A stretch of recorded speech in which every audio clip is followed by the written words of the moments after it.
Secretariat മാർച്ചിനിടെ പോലീസിനെ അതിക്രമിച്ചുവെന്ന രാഹുൽ മാങ്കുട്ടത്തിന്റെ കേസിൽ ജാമ്യം എല്ലാ കേസിലും ജാമ്യം ലഭിച്ചിരിക്കുന്നതെന്നാണ് ഏറ്റവും പുതുതായി നമുക്കറിയാൻ കഴിയുന്നത്. നേരത്തെ DGP ഓഫീസുമായി ബന്ധപ്പെട്ട മാർച്ചുമായി ബന്ധപ്പെട്ട് മ്യൂസിയം പോലീസ് എടുത്ത കേസിൽ കൂടി ജാമ്യം ലഭിക്കേണ്ടതുണ്ടായിരുന്നു. ആ കേസിൽ കൂടി രാഹുലിന് ജാമ്യം ലഭിച്ച സാഹചര്യത്തിൽ ഇന്ന് തന്നെ രാഹുലിന് പുറത്തേക്ക് ഇറങ്ങാൻ കഴിയും എന്നാണ് മനസ്സിലാക്കുന്നത്.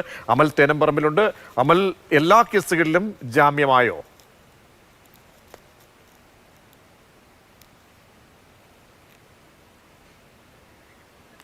അമൽ, എന്താണ് കോടതിയിൽ നിന്നും പുതിയ വിവരങ്ങൾ വരുന്നത്? പ്രജീഷ്, എല്ലാ കേസുകളിലും രാഹുലിന് ജാമ്യം. ഇന്ന് തന്നെ രാഹുലിന് ജയിലിൽ നിന്നും പുറത്തേക്ക് ഇറങ്ങാം. മ്യൂസിയം പോലീസ് രജിസ്റ്റർ ചെയ്ത കേസിലും രാഹുലിന് ഇപ്പോൾ ജാമ്യം ലഭിച്ചിരിക്കുകയാണ്. അത് നേരത്തെ ഇതുമായി ബന്ധപ്പെട്ട ഏറ്റവും പ്രധാനപ്പെട്ട കേസിൽ രാഹുലിന് ജാമ്യം ലഭിച്ചിരുന്നു. സെക്രട്ടേറിയറ്റ് മാർച്ചുമായി ബന്ധപ്പെട്ട് പോലീസിനെ അതിക്രമിച്ചത് അടക്കമുള്ള വകുപ്പുകൾ ചുമത്തിയെടുത്ത കേസിലാണ് രാഹുലിന് നേരത്തെ കോടതി ജാമ്യം അനുവദിച്ചത്. 9ാം ദിവസമാണ് രാഹുൽ ഇപ്പോൾ പുറത്തേക്ക് ഇറങ്ങാൻ പോകുന്നത്. ഇപ്പോൾ രണ്ടാമത് പരിഗണിച്ച കേസ് മ്യൂസിയം പോലീസിന്റെ രജിസ്റ്റർ ചെയ്ത കേസായിരുന്നു. അത് KPCC നടത്തിയ മാർച്ചുമായി ബന്ധപ്പെട്ടുള്ള കേസ്. ആ കേസിലും രാഹുൽ ഇപ്പോൾ ജാമ്യം ലഭിക്കുകയാണ്. നിസ്സാര വകുപ്പുകൾ മാത്രമായിരുന്നു അതിനകത്ത് കേസുമായി ബന്ധപ്പെട്ട് ചുമത്തിയിരുന്നത്. അതിനാൽ തന്നെ ജാമ്യം ലഭിക്കുമെന്ന ഉറച്ച പ്രതീക്ഷ രാഹുലിനൊപ്പമുള്ളവർക്കുണ്ടായിരുന്നു. രാഹുൽ 9ാം ദിവസം പുറത്തേക്ക് ഇറങ്ങുകയാണ്. അറസ്റ്റിന് ശേഷം നടന്ന സംഭവവികാസങ്ങളും എല്ലാം കേരള രാഷ്ട്രീയത്തെ പലപ്പോഴായി പിടിച്ചുലച്ചതാണ്. അതിനുശേഷം ഇപ്പോൾ അത്തരമൊരു കേസിൽ രാഹുൽ ജാമ്യം കിട്ടി പുറത്തേക്ക് ഇറങ്ങുമ്പോൾ യൂത്ത് കോൺഗ്രസ് പ്രവർത്തകർ രാഹുലിന് സ്വീകരണം ഒരുക്കുമെന്നാണ് പ്രഖ്യാപിച്ചിരിക്കുന്നത്. സെക്രട്ടേറിയറ്റിന് മുന്നിൽ വൈകിട്ട് രാഹുലിന് സ്വീകരണം ഒരുക്കുന്ന പരിപാടി ഉണ്ടാകും. എന്തായാലും രാഹുലിനെ സംബന്ധിച്ചിടത്തോളം 9ാം ദിവസം ജാമ്യം രാഷ്ട്രീയമായി വലിയ നേട്ടമുണ്ടാക്കിയ ഒരു കേസ് എന്നുള്ള നിലയിലാണ് കോൺഗ്രസും യൂത്ത് കോൺഗ്രസും എല്ലാം ഇതിനെ കാണുന്നത്. അതിനാൽ തന്നെ പുറത്തേക്ക് വരുമ്പോൾ രാഹുലിന് സ്വീകരണം ഒരുക്കാനുള്ള തീരുമാനം തന്നെ അവർ പ്രഖ്യാപിക്കുകയാണ്. ഇനി കോടതിയിലെ നടപടിക്രമങ്ങളുണ്ട്. നടപടിക്രമങ്ങൾ എന്ന് പറയുമ്പോൾ ഈ ജാമ്യ വ്യവസ്ഥ സംബന്ധിച്ച് ചില കാര്യങ്ങളുണ്ട്. 2 ആൾ ജാമ്യം അല്ലെങ്കിൽ 50,000 രൂപയുടെ ബോണ്ട് കെട്ടിവെക്കണമെന്ന് ആദ്യത്തെ കേസിൽ രാഹുലിനോട് കോടതി നിർദ്ദേശിച്ചിരുന്നു. അതോടൊപ്പം തന്നെ മറ്റ് ജാമ്യ വ്യവസ്ഥകൾ 1360 രൂപ അത് പൊതുമുതൽ നശിപ്പിച്ചതുമായി ബന്ധപ്പെട്ട കേസിൽ കെട്ടിവെക്കണമെന്നാണ്, പിഴയടക്കണമെന്നാണ് രാഹുലിന് നൽകിയിരുന്ന നിർദ്ദേശം. അതോടൊപ്പം തന്നെ വരുന്ന 6 ആഴ്ചകളിൽ എല്ലാ തിങ്കളാഴ്ചയും അന്വേഷണ ഉദ്യോഗസ്ഥർക്ക് മുന്നിൽ ഹാജരാകണമെന്ന നിർദ്ദേശവും രാഹുലിന് കോടതി നൽകിയിട്ടുണ്ട്. ഈ ജാമ്യ വ്യവസ്ഥകൾ ഈ കോടതിയിലെ സാങ്കേതിക നടപടിക്രമങ്ങൾ പൂർത്തിയാക്കിയാൽ, ജയിലിലെ നടപടിക്രമങ്ങൾ പൂർത്തിയാക്കിയാൽ രാഹുലിന് അധികം വൈകാതെ പുറത്തേക്ക് വരാൻ കഴിയും എന്നുള്ളതാണ് പ്രതീക്ഷിക്കുന്നത്. പ്രജീഷ്,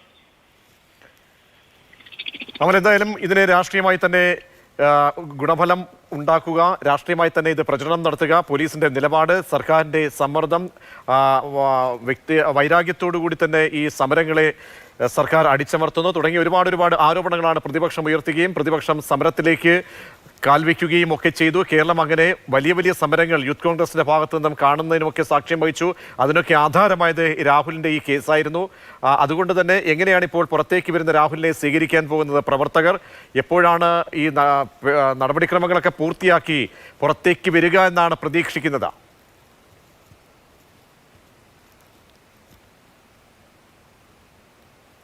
കേസിന്റെ വാദം കേസിന്റെ വാദം രാവിലെ തന്നെ പൂർത്തിയായിരുന്നതാണ്. വിധി പറയാനായി ആ ഹർജി മാറ്റിയിരുന്നതാണ്. ഇപ്പോൾ എന്തായാലും 2 കേസിലും വിധി വരികയാണ്. ഏറ്റവും പ്രധാനപ്പെട്ട കേസിൽ രാഹുലിന് ജാമ്യം നൽകിയിരുന്നു. രണ്ടാമത്തെ കേസിൽ മ്യൂസിയം പോലീസ് രജിസ്റ്റർ ചെയ്ത കേസിലും രാഹുലിന് ജാമ്യം ലഭിക്കുകയാണ്. ഇനിയിപ്പോൾ അധികം വൈകാതെ തന്നെ രാഹുലിന് പുറത്തേക്ക് ഇറങ്ങാൻ കഴിയും എന്നുള്ളതാണ് മനസ്സിലാക്കാൻ കഴിയുന്നത്. കോടതിയിലെ നടപടിക്രമങ്ങൾ പൂർത്തീകരിച്ചാൽ വൈകുന്നേരത്തോടെ രാഹുലിന് ജയിലിൽ നിന്നും പുറത്തേക്ക് ഇറങ്ങാം. നിലവിൽ പൂജപ്പുര ജയിലിലാണ്, ജില്ലാ ജയിലിലാണ് രാഹുൽ ഉള്ളത്. രാഹുൽ ജയിലിൽ കിടന്ന സമയത്തെല്ലാം തന്നെ കോൺഗ്രസിന്റെ പ്രമുഖരായ നേതാക്കളെല്ലാം ജയിലിലെത്തി രാഹുലിനെ കണ്ടിരുന്നു. ദീപദാസ് മുൻഷി അടക്കമുള്ള AICCയുടെ കേരളത്തിന്റെ ചുമതലയുള്ള ജനറൽ സെക്രട്ടറി അടക്കമുള്ളവർ അന്ന് ജയിലിലെത്തി രാഹുലിനെ സന്ദർശിച്ചതാണ്. അതിനാൽ തന്നെ അത്ര പ്രധാനപ്പെട്ട ഒരു കേസായി രാഹുലിനൊപ്പം നിൽക്കാനുള്ള ഒരു തീരുമാനം കോൺഗ്രസും UDF-ഉം യൂത്ത് കോൺഗ്രസും എല്ലാം ഈ വിഷയത്തിൽ തുടക്കം മുതൽ അത്തരമൊരു നിലപാടാണ് സ്വീകരിച്ചിരുന്നത്. അതിനാലാണ് രാഹുലിനെ പിന്തുണച്ചുകൊണ്ടുള്ള അറസ്റ്റ് നടന്നപ്പോഴും അതിനുശേഷം ഇങ്ങോട്ട് ഉള്ള സമയങ്ങളിലും എല്ലാം രാഹുലിനെ പിന്തുണച്ചുകൊണ്ടുള്ള നിലപാട് തുടർച്ചയായി കോൺഗ്രസ് നേതാക്കളിൽ നിന്നുമെല്ലാം ഉണ്ടായത്. രാഹുലിന് പിന്തുണ അറിയിച്ചുകൊണ്ട് രാഹുലിന്റെ അറസ്റ്റിൽ പ്രതിഷേധിച്ച് സംസ്ഥാനത്തുടനീളം നടന്ന മാർച്ചുകൾ വലിയ തോതിൽ സംഘർഷത്തിൽ കലാശിച്ച് നമ്മൾ കണ്ടതാണ്. കഴിഞ്ഞ ദിവസം ആലപ്പുഴയിലും കണ്ണൂരും കാസർഗോഡും എല്ലാം മാർച്ച് സംഘർഷത്തിലാണ് ചെന്ന് അവസാനിച്ചത്. അങ്ങനെ രാഹുൽ റിമാൻഡിൽ പോയ അന്ന് മുതൽ ഈ 9 ദിവസം ഈ വിഷയത്തെ സജീവമാക്കി നിർത്താൻ യൂത്ത് കോൺഗ്രസിന് കഴിഞ്ഞു എന്നുള്ളത് ഏറ്റവും പ്രധാനപ്പെട്ട ഒരു കാര്യം തന്നെയാണ്. രാഹുലിനെ സംബന്ധിച്ചിടത്തോളം രാഷ്ട്രീയമായി വലിയ ഗുണം ചെയ്ത ഒരു കേസ് എന്നുള്ള നിലയിലാണ് ഈ കേസിനെ കാണുന്നത്. രാഹുൽ ഈ വ്യാജ ID കാർഡ് വിവാദവുമായി ബന്ധപ്പെട്ട് പ്രതിസന്ധി നിൽക്കുന്ന ഘട്ടത്തിൽ വന്ന ഒരു കേസാണ്. ആ വന്ന കേസിനെ കൃത്യമായി തന്നെ ഉപയോഗിക്കാൻ രാഹുലിന് കഴിഞ്ഞു, അല്ലെങ്കിൽ യൂത്ത് കോൺഗ്രസിന് കഴിഞ്ഞു എന്നുള്ളതാണ് ഏറ്റവും പ്രധാനപ്പെട്ട കാര്യം. പോലീസിന്റെ നടപടി സംബന്ധിച്ച കാര്യത്തിൽ വലിയ തോതിലുള്ള വിമർശനം ഉയർന്നിരുന്നു. രാഹുലിന്റെ തിടുക്കപ്പെട്ടുള്ള അറസ്റ്റും രാഹുലിനെ കൈകാര്യം ചെയ്ത രീതിയുമെല്ലാം പോലീസിന് വലിയ തോതിൽ വിമർശനം നേരിടേണ്ടി വന്ന വിഷയങ്ങളാണ്. രാഹുലിനോട് പകപോക്കുന്ന നിലപാടാണ് സ്വീകരിക്കുന്നത് എന്നടക്കമുള്ള വിമർശനം പല കേന്ദ്രങ്ങളിൽ നിന്നുമായി ഉയർന്നു വന്നിരുന്നു. അതോടൊപ്പം തന്നെ ഈ കേസിലെ ഒന്നാം പ്രതി വി ഡി സതീശൻ, രണ്ടാം പ്രതി ഷാഫി പറമ്പിൽ, മൂന്നാം പ്രതി എം വിൻസെന്റ് MLA ഇത്രയും ആളുകൾ പുറത്തു നിൽക്കുമ്പോൾ നാലാം പ്രതിയായ രാഹുലിനെ എന്തുകൊണ്ട് അറസ്റ്റ് ചെയ്തു, അവരുടെ അറസ്റ്റിലേക്കൊക്കെ കാര്യങ്ങൾ കടക്കുമോ തുടങ്ങിയ ചോദ്യങ്ങളും ഉയർന്നു വന്നിരുന്നു. എന്തായാലും രാഹുലിന്റെ അറസ്റ്റും റിമാൻഡും കഴിഞ്ഞ് ഇപ്പോൾ 9ാം ദിവസമാകുമ്പോഴും ഈ കേസിലെ 1, 2, 3 പ്രതികൾ ഇപ്പോഴും പുറത്തു തന്നെയാണ്. അവരെ വേഗത്തിൽ പോലീസിന് രാഹുലിനെ വീട്ടിൽ പോയി അറസ്റ്റ് ചെയ്തതുപോലെ അറസ്റ്റ് ചെയ്യാൻ കഴിയുന്ന ഒരു സാഹചര്യമില്ല. അവർ നിയമസഭാ അംഗങ്ങളാണ്, സഭയുടെ പരിരക്ഷയുണ്ട്.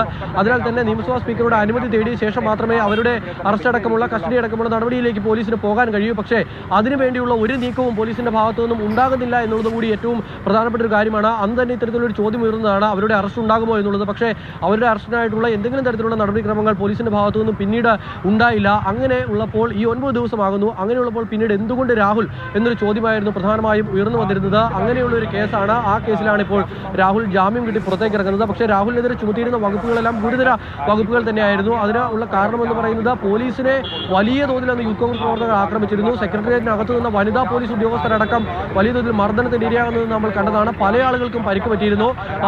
മ്യൂസിയത്തെ പോലീസ് ഉദ്യോഗസ്ഥരൊക്കെ പല ആളുകളും ചോരയൊലിപ്പിച്ച് നിൽക്കുന്നത് നമ്മൾ കണ്ടതാണ്. അവരുടെ കൈവശമുണ്ടായിരുന്ന ഷീൽഡുകളും ലാത്തുകളും എല്ലാം പിടിച്ചു വാങ്ങി തല്ലി തകർത്ത് പോലീസ് ഉദ്യോഗസ്ഥരെ നിരായുധരാക്കി നിർത്തിയിരുന്ന കാഴ്ച നമ്മൾ കണ്ടു. അങ്ങനെ അക്രമം നടന്ന കേസാണ്. അന്ന് പരിക്കേറ്റ പോലീസുകാരുടെ എണ്ണം തന്നെ നിരവധിയുണ്ട്. എന്തായാലും അത്തരമൊരു കേസിലാണ് രാഹുലിനെതിരെ കേസെടുക്കുന്നത്. പക്ഷേ ആ കേസിൽ രാഹുലിനെ അറസ്റ്റ് ചെയ്യുന്ന നടപടി പിന്നെയും ഒരുപാട് നാൾ നീണ്ടുപോയി. 20 ദിവസത്തിന് ശേഷമാണ് രാഹുലിനെ പിന്നീട് അറസ്റ്റ് ചെയ്യുന്നത്. ആ അറസ്റ്റുമായി ബന്ധപ്പെട്ട് വലിയ തോതിലുള്ള വിവാദങ്ങൾ ഉണ്ടായി. ആ വിവാദത്തിനും അറസ്റ്റിനും അന്നത്തെ അറസ്റ്റിന്റെ ദിവസം നടന്ന നാടകീയ സംഭവങ്ങൾക്കും എല്ലാം ഒടുവിൽ രാഹുലിനെ കോടതി റിമാൻഡ് ചെയ്യുകയാണ് ചെയ്തത്. രാഹുലിന് ജനുവരി 9 വീട് വളഞ്ഞുള്ള അറസ്റ്റ്, അങ്ങനെ അറസ്റ്റ് രേഖപ്പെടുത്തിയ 8ാം നാൾ ജാമ്യം ലഭിച്ചിരിക്കുകയാണ്. പോലീസിനെ സംബന്ധിച്ചിടത്തോളം വലിയ തോതിൽ വിമർശനങ്ങൾക്ക് ഇടയാക്കി ആ സംഭവം, തുടർന്നുള്ള സമരങ്ങൾ, തുടർന്ന് രാഹുലിനോട് സ്വീകരിച്ച നിലപാടുകൾ, കേസുകൾ കൂട്ടത്തോടെ കൊണ്ടുവന്ന 4ഓളം കേസുകൾ കോടതിയിലേക്ക് അത് റിപ്പോർട്ടായി സമർപ്പിച്ച് കേസെടുത്തുകൊണ്ട് അതിൽ ജാമ്യം തടയാനുള്ള നീക്കങ്ങൾ നടത്തുന്നു. അങ്ങനെയൊക്കെ നോക്കുമ്പോൾ ഒരു വേട്ടയാടലിൻ്റെ അല്ലെങ്കിൽ ഒരു ഇരഭാവത്തോടുകൂടി രാഹുലിനെ ഉയർത്തിക്കാട്ടി യൂത്ത് കോൺഗ്രസ് സമരങ്ങൾ മുന്നോട്ട് പോയി.